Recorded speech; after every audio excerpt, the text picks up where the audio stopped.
In the last video, I told you the GMC Motorhome chose me. And in this video, I'm going to show you the exact moment when it happened. And honestly, I really didn't see it coming at the time.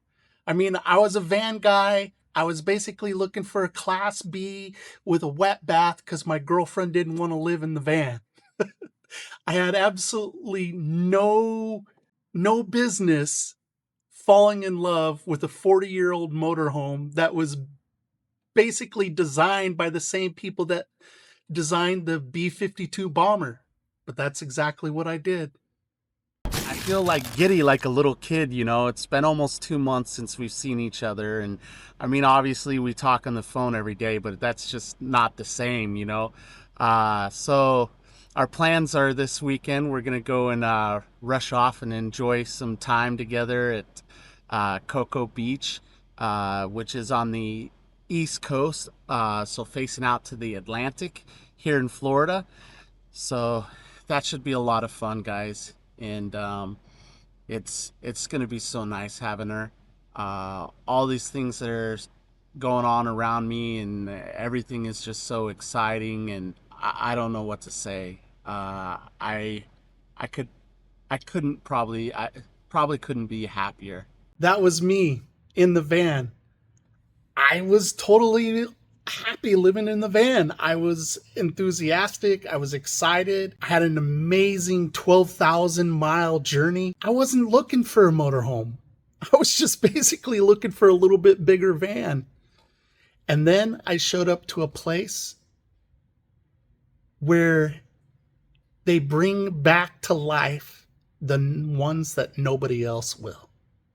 So basically what we're doing is we're taking this coach that normal people would say, okay, it's ready to go to the salvage yard and crush it, strip it, and whatever they can get good out of it, try to salvage. But here at Co-op, we take the coaches, no matter how bad a shape they're in, and we take them, we bring them back to life instead of letting them go to the crusher. And as you see here, this is what we're doing with this one. We're preserving the 1974 GMC, even with the factory orange that we've already done on the roof. So it's going to actually be a original color GMC back when it came out of the factory. Hi guys, I think that's absolutely so cool, bringing back history over here, guys. Look at my face in that video. I didn't know it yet, but that was the moment. Kevin sits there and tells us that they take the ones everybody else has given up on and they bring them back to life. That hit home. I'd come from a world where broken things got thrown away. Broken cars, broken homes, broken people. And here was a guy saying, no, we're not giving up on this one. It's worth saving. That got to me. First of all, I want to show you what he's trying to reinforce the structure here, guys. So this coach came in with no grill. And the problem with it coming in with no grill is over like almost 40 years of going down the road at like a Richter scale 8 earthquake, all right? And also the bolts rusting out and stuff. What you have is they break off, and then without the grill in here, it doesn't have any strength and structural strength here, guys. So if you look over here, it's got some tape on it, and I'm going to be real careful here, guys. So if you look, see how flimsy this is? Like it's already just coming apart. The tape is going to be left on there until Kevin gets a chance to reinforce the rest of the structure here. But I want to give you an idea. So you see how flimsy that is compared to what he's done already over here. You can see the same epoxy that was inside the coach here is been used to strengthen it here. As you see here, I'm pulling on it at the same rate as I did over there, and it's already gotten a lot more strength. So along with what he's doing there with the epoxy, he's got another section of a donor coach over here, and he has these strips made up. And so he's going to take these strips and he's going to use these strips back behind the wall here of the coach, so that it'll reinforce it and re-strengthen it, so that that you don't have it fall apart over time. If you see over here, you can tell where the bolts broke out, some of here. And so right now, this fiberglass front here, the only thing really holding it together is these two bolts here on the each end. And you know, that's problematic.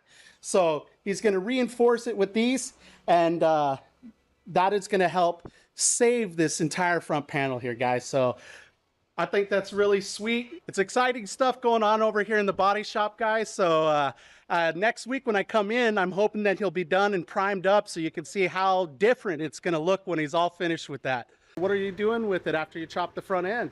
We're gonna turn it into a fifth wheel camper haul. Sweet. Talk about keeping some history. What are you doing, Gilly? Actually, I'm taking out the window right now. Cool. So this is a crash coach for two reasons, guys. So it got in a wreck, which hence crash. And then this is the coach where people crash in. This crash coach thing that they're turning into a fifth wheel over here has given me a unique opportunity to show you the structure of the body on these GMC coaches. And one of the things that has, especially engineering types, so excited about them, these coaches' bodies were actually designed by Boeing. And so the first thing that you have is you have something that under 58 miles an hour is extremely aerodynamically efficient, okay? And so that means, you know, up to about 60 miles an hour, they're very, very efficient on fuel economy, you know, especially when you start comparing them to any other Class A or Class C coach. I remember standing there and staring at that cross section of the coach, and my engineering brain just lit up. I studied biochemistry at Cornell University. And so I understand a system. I know how to read a system. And the body of these, they were designed by Boeing. They were basically aerospace engineering that somebody decided to put wheels on. Now, in this body, I wanted to show you guys that inside the body, you have two layers of aluminum. So this isn't steel, so it's not going to rust. So like a regular Class C motorhome, you know, it's made out of wood and then steel. Steel rusts and the wood rots, right? Any kind of water damage you get into it, you know, you can end up completely damaging the structural integrity of the entire coach. But with these, you have two very thick panels of aluminum, okay? And then the wiring harness and the battery cables, they run through a channel inside the wall. And then on top of that, guys, you get all this insulation that helps them be much more efficient when it comes to holding in the cool or holding in the heat. Two sheets of aluminum, pretty thick too, sandwiched wiring harness and insulation. No steel to rust, no wood to rot, no laminated layers to delaminate. And really, that's why 70% of these coaches are still on the road today, almost 50 years later.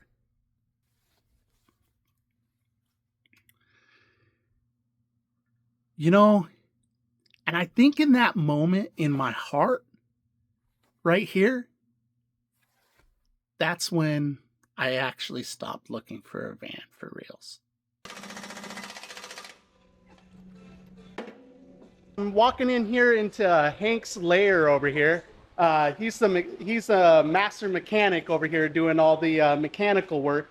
And I just wanted to show you, he's got laid out here, he's got the quad bag setup that's going to go in to replace the old regular airbag setup on the air ride. Now, what I think is really cool is, I mean, Hank's got years and years into this, And what he's done is he's organized it so that he can rock through it and he can make sure everything's done right. So let me give you a chance to look at all the parts here. So here's the airbags here. He's got the bracket setups, he's got his manifolds, he's got all of his nuts and his bolts that he's going to be using to go in there, all lined up here so that he can just rock into it and knock it out. So over here, Hank is working on the last little things to do so that he can put that new quad bag setup in. Thanks for letting me film, Hank. Hank was pretty quiet. He didn't really talk a whole lot, especially when I first was getting to know him. And he was absolutely afraid of the camera. But if you look at that workbench, the way that each part, each piece, all the way down to the nuts and bolts were laid out perfectly from that quadra bag, that's all you need to know. That's all you need to understand about that mechanic's work. He was treating it like setting up for surgery. And I'd experienced that kind of setup in surgical rooms, as I had done an internship with the Heart Organ Transplant Hospital where I scrubbed in and assisted in surgery. And that's what it reminded me of.